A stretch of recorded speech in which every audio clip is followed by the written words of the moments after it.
Hello all, my name is Yossi, and in today's short lesson I will try and clear up the meaning of a word that Jews and Christians often disagree upon. This lesson is dedicated to the memories of my parents, my father and teacher Avram Shmuel ben Simcha Bunim, and my mother and teacher Chana bat Seamon Zichronam Livracha. For many years now I've been holding discussions about the meaning of the Tanach, what Christians call the Old Testament, with Jews and Christians. One of the verses that invariably comes up is Psalm 2, verse 12. The beginning of that verse reads, Nashku Var pen ye'enaf. Christian translations typically translate that verse as follows: kiss the Son or he will be angry, that's the NIV, or kiss the Son lest he be angry, the KJV, or do homage to the Son that he not become angry, that's New American Standard Bible. As someone fluent in Hebrew, I always balked at that translation. Bar is in Nashku Bar, meaning son. Bar means separate or pure or clean, or chosen, etc. Bar is the root of the Hebrew word to separate, livrol. Bar is the root of the archaic word for soap, borit, etc. Bar doesn't mean son in Hebrew. Bar means son in Aramaic, and bar means son in Edomite. Ben is the Hebrew word for son.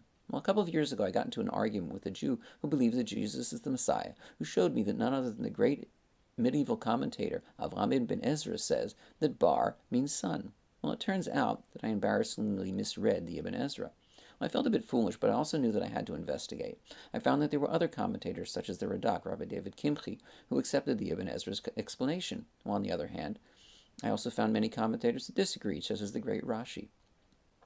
So I decided that I would have to look into this for myself.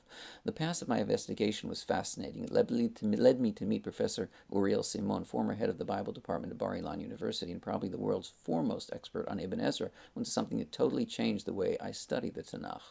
All of this from two small letters. Okay, the facts supporting bar meaning son. The Ibn Ezra and other commentators rely on Proverbs 31 verse 2, where the king's mother says to him, Ma bri uma bar bitni uma bar nedarai, which typically translates as what my son, and what the son of my womb, and what the son of my vows. This bothered me because there's no necessity to read bar in that verse in Aramaic. Bar is a Hebrew word, and if we read that verse as such, the translation would be as follows: What, my chosen one, the chosen of my womb, the chosen of my vows? That makes perfect sense. The Malbim, the great 19th century commentator, also reads that verse the way I did, so I guess I'm in good company. I then decided to look at how David uses the word bar in his Psalms.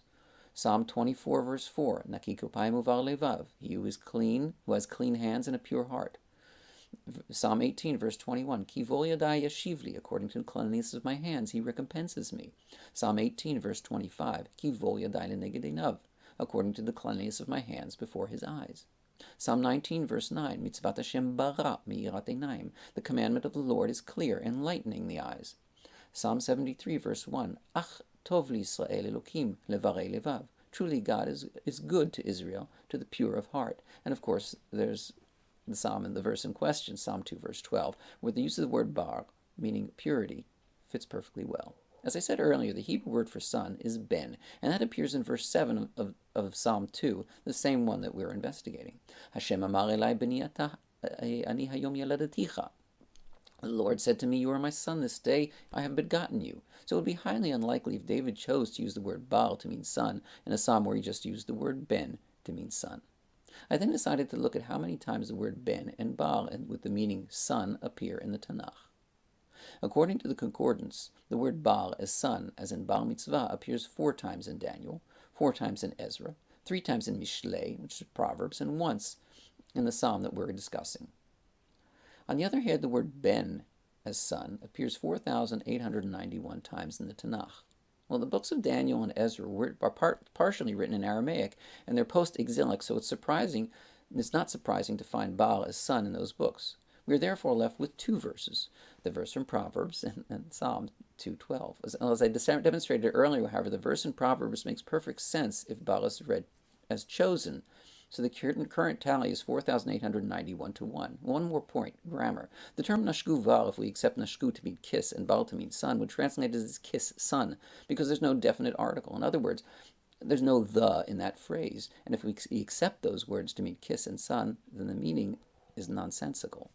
Well, finally, the word Nashku can mean draw close, promote, or arm yourself, as in draw close to purity, or promote purity, or arm yourself with purity. The meaning of the word nashku is far more debatable than the meaning of bar. It should be barur, clear by now, that there really is no question of what bar means in Psalm 2, verse 12, and it does not mean son. Thank you, kol tuv, and God bless.